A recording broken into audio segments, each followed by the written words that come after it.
Здравствуйте, дорогие друзья! Иногда история любви превращается в испытание, в котором нет ни правил, ни возможности сделать шаг назад. То, что когда-то соединяло Асию и Парса, казалось прочным и настоящим, теперь постепенно рассыпается их общий мир.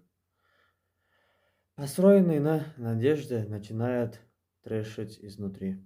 Снаружи все еще выглядит спокойно, но внутри уже назревает неизбежный разрыв. И главный вопрос остается прежним: смогут ли они удержать свои чувства или потеряют друг друга окончательно. Именно в этот момент в их жизни снова появляется Гюль, но уже совсем другая. В ее действиях больше нет искренности, только холодный расчет. Рядом с ней Лейла и Левент, люди, для которых чужие судьбы лишь инструмент. Их план выстроен безупречно, медленно, почти незаметно. Она вытягивает Парса и Асию в игру, где каждая ошибка может стать роковой. А в центре всего этого Гюль, ставшая ключевой фигурой. Ее стремительный взлет и Гюль Холдинг кажется успехом, но за этим успехом скрывается нечто тревожное. Чем выше она поднимается, тем ближе момент, когда падение станет неизбежным. Когда правда начинает проявляться, Парс теряет контроль. Одного недопонимания недостаточно, чтобы вспухнули эмоции. Слова становятся острыми, как нож, а прошлое, которое казалось забытым, возвращается с новой силой. В это же время Гюль пытается доказать свою силу, но в итоге теряет все, что у нее было: уверенность, достоинство, даже саму себя. Ася все глубже погружается в сомнениях. Любовь все еще живет в ее сердце, но страх становится сильнее. Она не может избавиться от мысли, действительно ли Парс отпустил прошлое, или она все еще управляет ее жизнью. Парс оказывается перед выбором, от которого уже нельзя уклониться. Асия перед решением, которое изменит ее судьбу. Это момент, после которого уже нет пути назад.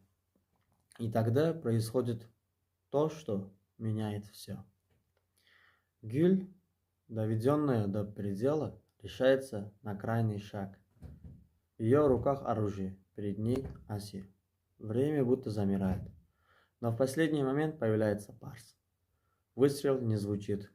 Именно эта тишина становится самым громким ударом. После этой ночи все меняется. Гюль уходит, оставляя за собой не угрозу, а ощущение, что настоящая опасность еще впереди. В ее взгляде больше нет чувств, только холодная пустота и решимость идти до конца. Но настоящая боль остается в доме. Асия не устраивает сцен. Она не кричит. Ее молчание говорит громче любых слов.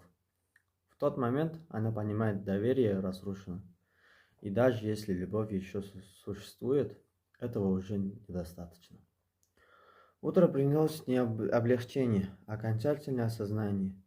Асия собирает вещи спокойно, будто все уже решено. Внутри нее, когда Парс пытается ее остановить, он сталкивается с правдой, от которой невозможно защититься.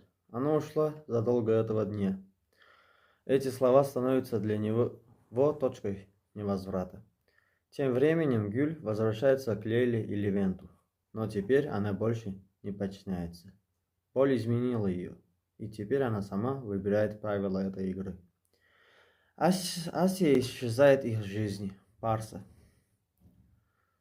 не оставляя шансов на объяснение. Только короткое сообщение остается между ними. Иногда любовь — это не удержать, а отпустить.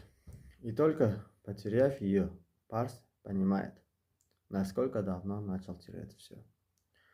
Но на этом история не заканчивается. Парс узнает, что пропажа денег не случайность. Махир лишь выполнял приказ. За всем стоит человек, который все это время оставлялся в тени и направлял события. И пока правда только начинает открываться, Ася оказывается одна перед новой угрозой. На берегу моря ей внезапно становится плохо. Боль настигает ее неожиданно, лишая сил. Телефон падает в песок. На экране имя Парса. Звонок продолжается. Но ответит ли она? Или между ними уже слишком большая пропасть? История только набирает обороты. И главный вопрос остается. Если судьба снова сведет их вместе, станет ли это шансом все изменить? Или последним ударом, после которого уже ничего не останется? Дорогие мои друзья, пишите свое мнение в комментариях. Мне очень будет приятно читать их. Всем всего доброго. До следующей серии. Пока.